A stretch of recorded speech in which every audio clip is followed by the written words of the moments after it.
읽은 책 중에 아무것도 하지 않고도 모든 것을 얻는 법, 아무것도 하지 않고서 모든 것을 얻는 법이라는 아주 기가 막힌 제목의 책을 읽은 적이 있는데, 그 책을 보면 거기 초반에 이런 비슷한 내용의 글들이 계속해서 등장합니다. 제가 두 개만 읽어드릴게. 잘 들어보세요. 뭐라고 하는지.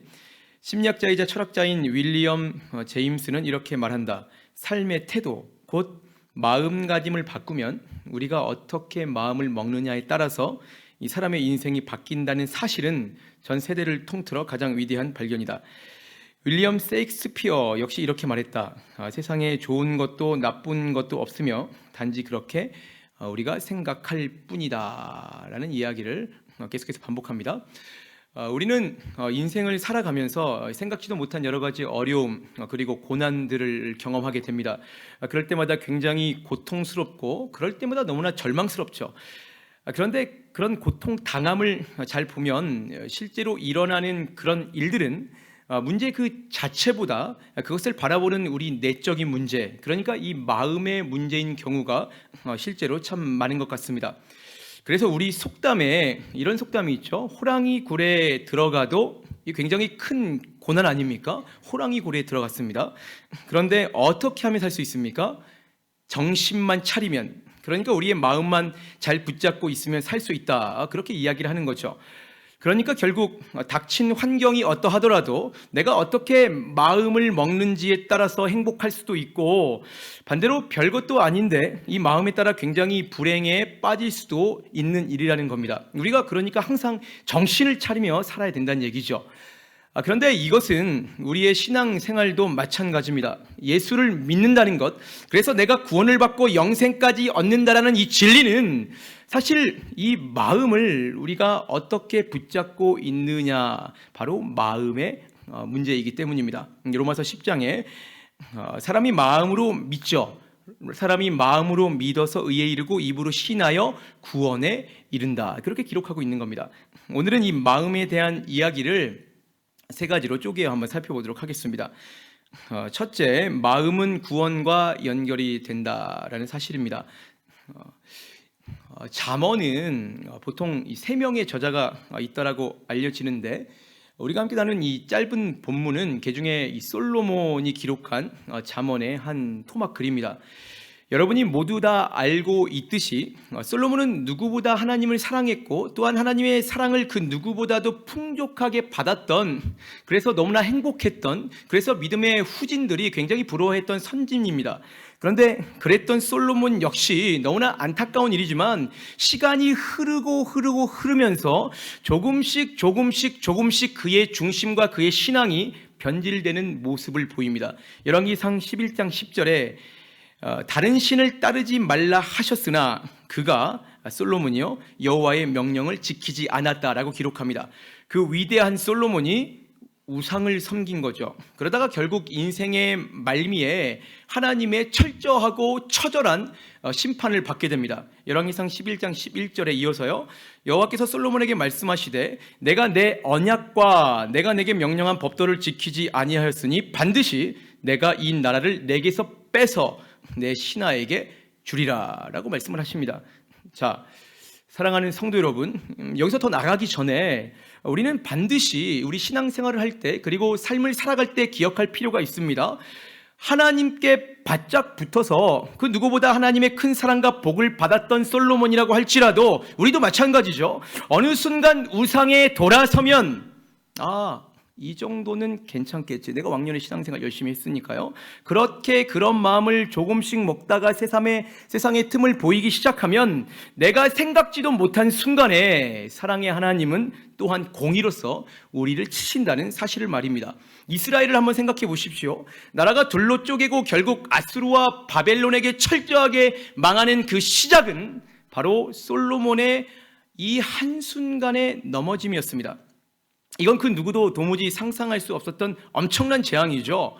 여러분은 지금 어디서 어떻게 살고 계십니까?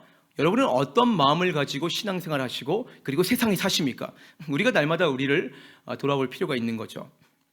자, 그런데 모든 재앙의 시작이었던 바로 그 우상 섬김을 이 솔로몬이 어떻게 시작했는지가 같은 열왕기상 11장을 쭉 보면 계속 기록이 되어 있어요. 그런데 여길 보면 조금 특이한 단어들이 자꾸 등장합니다. 열왕기상 11장 3절부터 제가 조금 읽어드리겠습니다. 잘 들어보세요. 왕은 후궁이 700명이요 솔로몬이요 첩이 300명이라 그의 여인들이 왕의 마음을 돌아서게 하였더라. 솔로몬의 나이가 많을 때에 그의 여인들이 그의 마음을 돌려 다른 신들을 따르게 하였으므로 왕의 마음이 그의 아버지 다윗의 마음과 같지 아니하여 그의 하나님 여호와 앞에 온전하지 못했다라고 기록을 합니다. 그가 우상을 섬기게 된 계기는 그래서 하나님 앞에 온전하지 못하게 된 이유는 이 솔로몬의 마음이 돌아섰기 때문입니다. 이 이야기를 대할 때 우리는 의뢰 솔로몬이 우상을 섬겼다라는 그 행위에 집중합니다. 자, 솔로몬이 망한 이유는 뭐죠? 우상을 섬겼기 때문에 망했죠. 그래서 적어도 나는 솔로몬처럼 당시 존재했던 아스타롯이나 밀곰 같은 우상을 저는 섬긴 적이 없어요. 그랬기 때문에 이런 일은 솔로몬의 죄는 나와는 전혀 상관이 없다. 우리가 그렇게 생각을 합니다. 그러나 여기서 중요한 성경의 강조점은 그의 마음이죠. 그의 마음입니다. 열왕기상 11장 아래로 쭉 내려가다 보면 하나님께서 결국 이 솔로몬의 무엇 때문에 그렇게 진노하셨는지가 정확하게 기록되어 있습니다. 9절에 솔로몬이 마음을 돌려 이스라엘 하나님 여호와를 떠남으로 여호와께서 그에게 진노하시니라. 우상에 대한 직접적인 기록은 이 9절에 없습니다. 하나님께서 솔로몬에게 진노하신 이유는 그래서 후대에 엄청난 재앙이 발생한 까닭은 그가 우상을 섬겨서라기보다 그와 동시에 그리고 그에 앞서서 그가 하나님에 대한 마음, 하나님에 대한 열정을 잃어버렸기 때문입니다. 이 마음이 원인이죠. 그리고 그 마음이라는 원인을 바탕으로 다양한 범죄 현상들이 나타날 수 있는데 우상을 섬기는 것은 그러한 단지 현상들 중에 하나일 뿐입니다. 중요한 건 마음의 문제죠. 그래서 호세아서에서 이렇게 얘기합니다. 하나님께서 얘기하시는 거예요. 나는 인애를 원하죠. 하나님께서는 우리에게 다른 것이 아니라 하나님을 진실로 사랑하는 그 마음을 원하지 제사를 원하지 않습니다. 마태복음 22장에 예수님께서 우리에게 이렇게 요구하십니다. 너의 마음을 다하고 다른 것이 아닙니다. 예수님께서 우리에게 원하시는 예배는 너희의 마음을 다하고 목숨을 다하고 너희의 뜻을 다하여 주 너의 하나님을 사랑하는 마음을 가지라. 이것이 크고 첫째 되는 계명이다. 그렇게 우리에게 얘기를 합니다. 내가 교회를 다닌다. 지금 예배의 자리에 앉아 있다. 그리고 어떤 직분을 가지고 있다. 나는 사주팔자 보지 않고 술, 담배도 하지 않아요. 라는 행위 물론 중요합니다. 그런데 그런 형식보다 지금 너의 속에 삶의 모든 순간에 너의 마음이 어디에 있느냐, 그를 기준으로 우리의 옳고 그름을 하나님께서 판단하시는 거죠. 성경에서는 항상 우리에게 같은 말을 하고 있습니다. 자, 그래서 그렇다면 하나님께서 우리에게 요구하시는 온전한 마음, 정말 온전한 마음은 과연 어떤 것이겠는가? 이게 오늘 첫 번째로 우리가 함께 나눌 중요한 키포인트입니다. 그 요한계시록에 보시면 이 마음에 대한 또 다른 강조 구절이 있습니다. 제가 읽어드리겠습니다. 계시록 2장 4절에서 5절. 그러나 너를 책망할 것이 있나니 너의 처음 사랑, 그러니까 처음 마음을 버렸느니라. 그러므로 어디서 떨어진 것을 생각하고 회개하여 처음 행위, 그러니까 그 처음 마음을 가지라. 만일 그리하지 아니하고 회개치 아니하면 내가 내게 임하여 내 촛대를 그 자리에서 옮기리라. 소아시아 7 교회 중에 에베소 교회에 대한 말씀입니다. 아시듯이 이 에베소 교회는 율법적으로 완벽했고요, 교회의 질서를 수호했고, 그래서 사실은 이 말씀 앞 구절들을 쭉 읽어보시면 이 교회에 대한 칭찬들이 계속해서 이어집니다. 뭔가 겉으로 애를 쓰고 사역들을 끊이지 않고 해오는 성실한 교회, 굉장히 귀하죠. 사실 칭찬받아 마땅합니다. 그런데 그렇게 계속해서 칭찬을 하다가 4절에 와서 그렇게 다른 모든 것들을 아무리 너희가 잘한다고 할지라도, 지금 우리가 목사고 장로고 집사고 그래서 이런저런 사역을 많이 한다 할지라도 하나님에 대한 첫사랑을 버리면, 하나님에 대한 처음 마음을 끝까지 지켜내지 못하면 5절 하반절에 엄청난 반전이 있는 거죠. 결국 너의 촛대를 그 자리에서 옮기리라. 구원의 경륜에서 너를 치워버린다는 그런 말씀을 하고 있는 거예요. 자, 사랑하는 성도 여러분, 여러분은 지금 배우자를 서로를 너무나 사랑하셔서 결혼도 하시고 아이도 낳고 함께 살고 계시죠. 같이 혹시 부부가 오신 분들은 한번 서로를 바라보십시오. 자녀도 좋습니다. 근데 가급적이면 배우자를, 그리고 혼자 오셨다면 사랑하는 그대를 이 시간 한번 머릿속에 떠올려 보십시오. 그렇게 떠올리는 순간, 지금 이 순간 가슴이 콩닥콩닥, 언제나 서나 당신 생각, 떠오르는 당신 모습 피할 길이 없어라. 너무나 설레죠? 너무나 안 설레십니까? 저만 설렙니까? 지금 안 보면 보고 싶고, 보고 있어도 너무나 보고 싶은 게 나의 배우자잖아요. 그런데 지금도 그렇게 좋지만, 여러분이 여러분의 배우자를 처음 만나서 첫사랑을 시작하셨을 때를 한번 기억해 보십시오. 한번 떠올려 보십시오. 제가 한창 아내하고 연애를 할 때, 저는 신대원생이었으니까 용인에 있었고요, 그 양지에 있었습니다. 그리고 아내는 직장이 인천이에요. 여기 간석동, 조금 더 들어가면 간석동이죠. 거기서 우리 아내는 이제 직장 생활하니까 자취를 하고 있었습니다. 신대원에서 간석동까지 총 거리는 79.8km. 편도입니다. 왕도 아니고 왕복 아니고 79.8km, 80km 정도 됐는데, 차로 한번 갈 때면 두어 시간은 좋게 걸립니다. 막히면 3시간도 걸리고 3시간 반까지 걸렸던 제가 기억이 있는데요. 그런데 저는 그렇게 다니면서 전혀 한 번도 싫고 힘들고 어려웠던 적이 한 번도 없습니다. 굉장히 신기하죠. 너무나 보고 싶어서 얼마나 그 먼 거리를 왔다 갔다 했는지 몰라요. 가슴이 막 뜨겁게 끓어오르는 거죠. 이 마음을 주체할 수가 없는 거예요. 이게 우리가 가지고 있는 바로 첫사랑, 처음 사랑에 대한 감정들입니다. 그런데 하나님께서는 바로 그 첫사랑의 뜨거움을 우리에게 요구하시는 거예요. 우리가 하나님을 처음 만났을 때를 한번 기억해 보십시오. 기도하다가 날마다 하늘의 문이 열리고요, 찬양하다가 예수 그리스도의 십자가를 날마다 목도합니다. 이 예배당에 나오는 발걸음이 얼마나 가볍고 신이 나는지 몰라요. 말씀을 열고 읽을 때마다 이게 얼마나 꿀송이처럼 달아서 도무지 중간에 말씀을 덮을 수가 없는 거예요. 그 첫 마음이, 그 처음 사랑이 우리에게 없으면, 지금 너에게 없다면, 우리가 이렇게 예배당에 모여있는 형식을 취하더라도, 무언가를 막 열심히 해내도 하나님은 진노하시고 내게 있는 하나님의 촛대가 옮겨질 수도 있다라는 말입니다.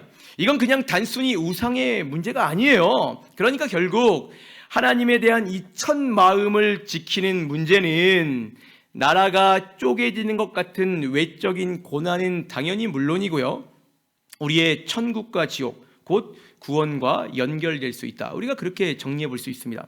그렇기 때문에 오늘 본문의 저자는 지금까지 살아오면서 많은 업적을 이루었죠. 솔로몬 아닙니까? 수많은 사람들에게 칭송까지 받았습니다. 그러나 자신의 경험을 비추어 봤을 때, 오늘의 잠언을 기록할 때 이렇게 고백하는 거예요. 모든 지킬 만한 것 중에, 우리가 살면서 지켜야 될 것이 너무나 많습니다. 돈도 벌고 가정도 지켜야 되고 여러 가지 교회 사역도 잘 감당해내야 되죠. 굉장히 중요한 일들입니다. 그런데 막상 솔로몬이 다 이루고 돌이켜 보니까 그런 모든 것들은 헛되고 또 헛되니, 그런 것보다 더욱 우리의 무엇을 지키고 해내야 됩니까? 너의 마음을, 누구에 대한 마음이에요? 잠언 1장 초두부터 솔로몬이 계속해서 강조했던 것, 바로 여호와를 경외까지 하는 그 마음, 하나님에 대한 첫사랑을 지켜야 된다. 왜냐하면 바로 그것이, 잘 들으십시오, 바로 그런 마음을 지키는 것이 생명의 근원이기 때문에, 요한복음 14장 6절에 예수께서 이르시되 내가 곧 길이요 진리요 생명이죠. 예수님은 길이요 진리요 생명이니, 예수를 제대로 사랑하는 게 생명의 근원이니까 나로 말미암지 않고는, 그러니까 예수를 진실로 사랑하지 않고는 아버지께로 올 자가 없는 거예요. 바로 그 첫사랑이 생명을 얻어 아버지께로 가는 구원의 문제이기 때문에 우리는 마음을 지켜내야 됩니다. 로마서 10장 10절에 다시 한번 말씀드립니다. 사람이 마음으로 믿습니다.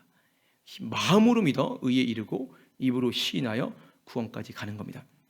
이 시간 아무쪼록 간절히 소원하는 것은 여러분이 지켜내야 할 수많은 일들이 너무나 많이 있죠. 그러나 그 무엇보다도 하나님에 대한 첫사랑을 먼저 회복하시고 간직하시고 지켜내십시오. 그것이 다른 그 어떤 것보다 중요한 여러분의 생명, 하나님께서 내게 주신 구원을 지켜내는 방법입니다. 그래서 여기 계신 모든 분들이 하나님의 마음을 시원케 하는 진실한 제자로 더욱 힘있게 달리시는 우리 주 예수 그리스도의 제자 되시기를 예수님의 이름으로 축원합니다. 자, 둘째, 그런 마음은 간절히 기도할 때 지켜낼 수 있습니다. 우리가 기도에 관련한 말씀들을 이렇게 찾다 보면 꼭 한 번씩 등장하는 구절이 있죠. 그 빌립보서 4장 6절에서 7절입니다. 암송하시는 분은 암송하시고 저는 한번 읽어보겠습니다.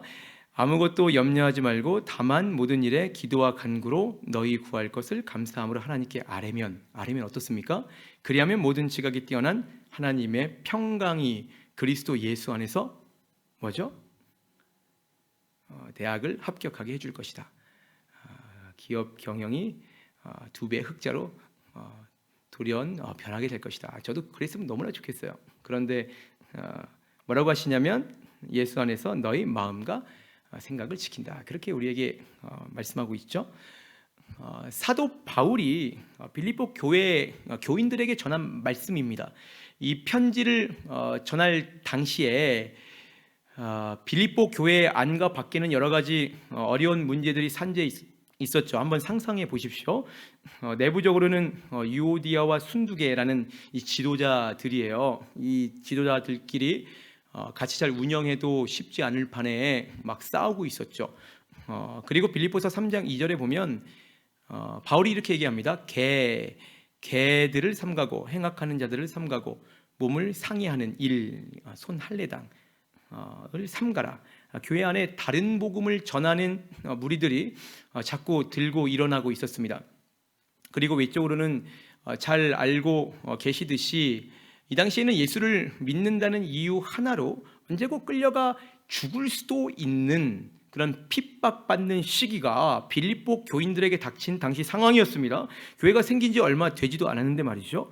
그러다 보니까 어떻겠습니까? 신앙생활 하는 그 자체가, 그러니까 하나님에 대한 이 마음을 지켜나가는 것, 하나님에 대한 뜨거운 첫사랑과 하나님에 대한 구원의 경륜을 아는 이 생각을 지켜나가기가 너무나 힘든 시기였습니다.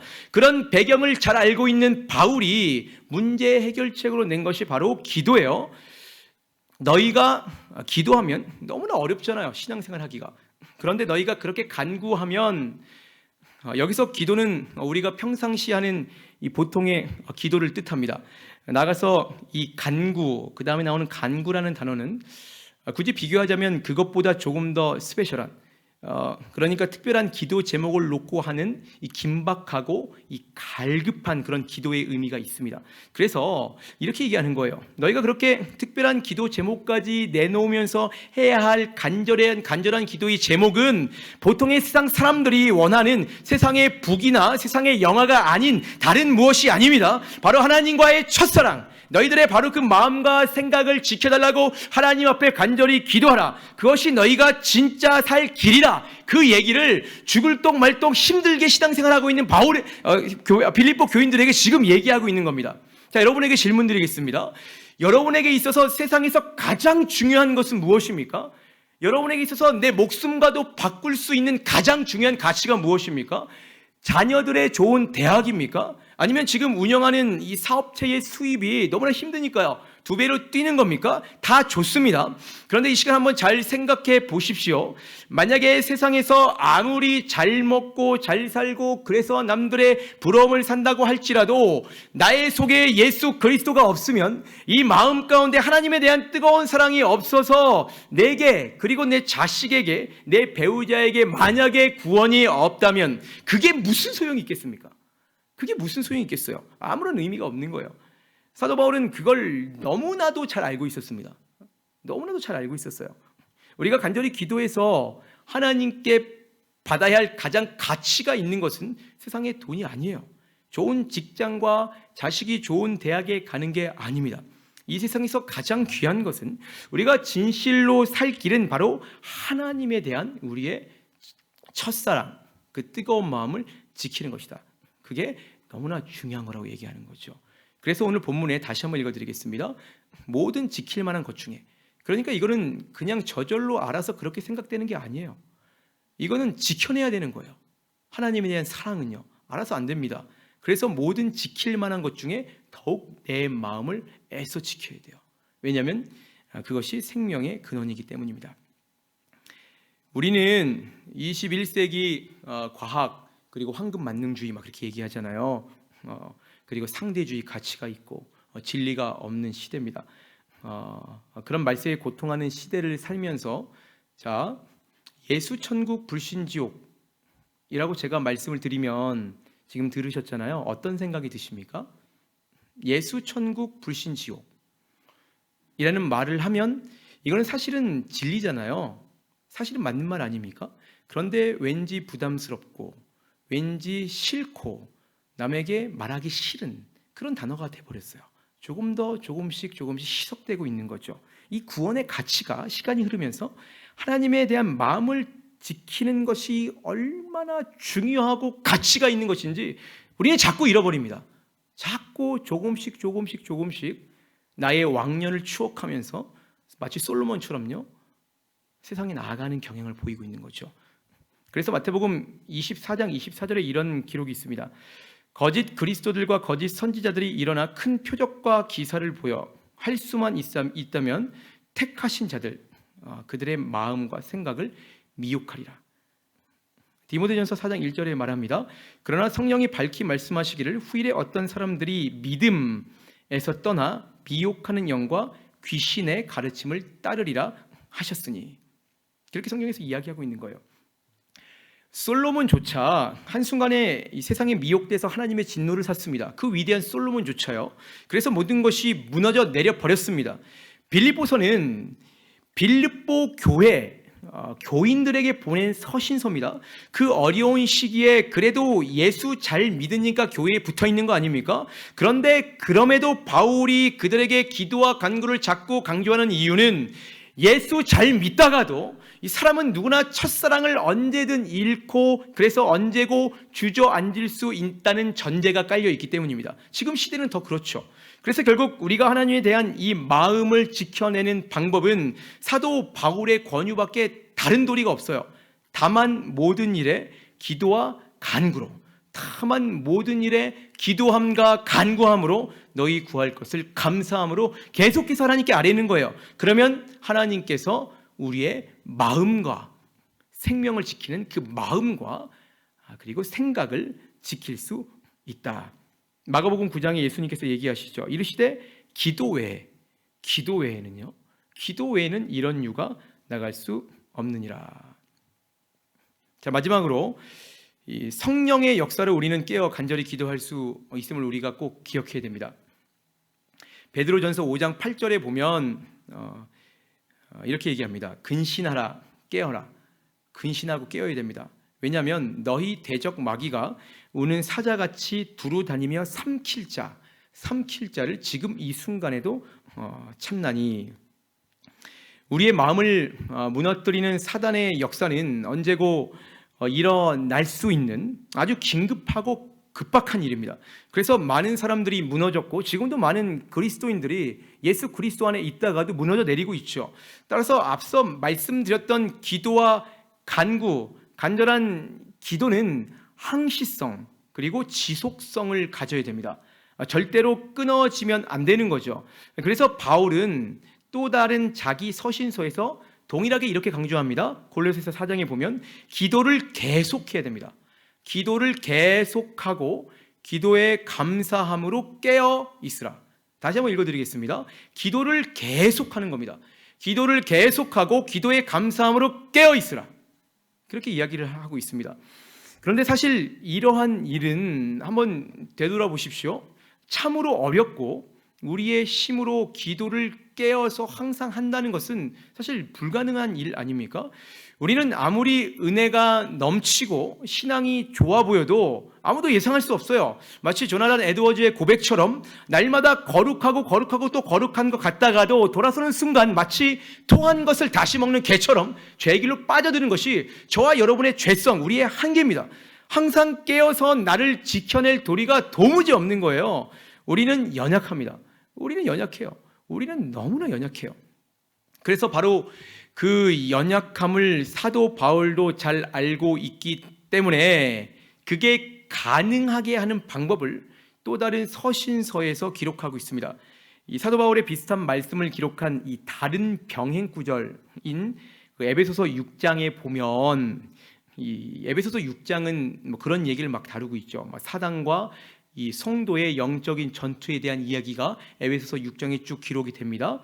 거기 그 사단과의 전투에서 승리하는 이야기를 쭉 하다가 마지막 말미에 보면 에베소서 6장 18절에 이렇게 기록합니다. 모든 기도와 간구를 하되 항상 성령 안에서 기도하고 이를 위하여 깨어 구하기를 항상 힘쓰며 여러 성도를 위하여 구하라. 영적 전투에서 승리하는 기도와 간구, 이 간절한 기도는 항상 하는 기도죠. 항상 하는 기도야 우리가 승리할 수 있습니다. 그리고 항상 깨어 구하기를 힘쓰는 기도다. 사도 바울이 똑같은 이야기를 하고 있는 거예요. 의뢰 바울이 강조하는 것과 똑같습니다. 그런데 이 말씀에는 그 가운데 어떤 단어, 어떤 말 하나가 쏙 들어가 있죠. 어떤 단어입니까?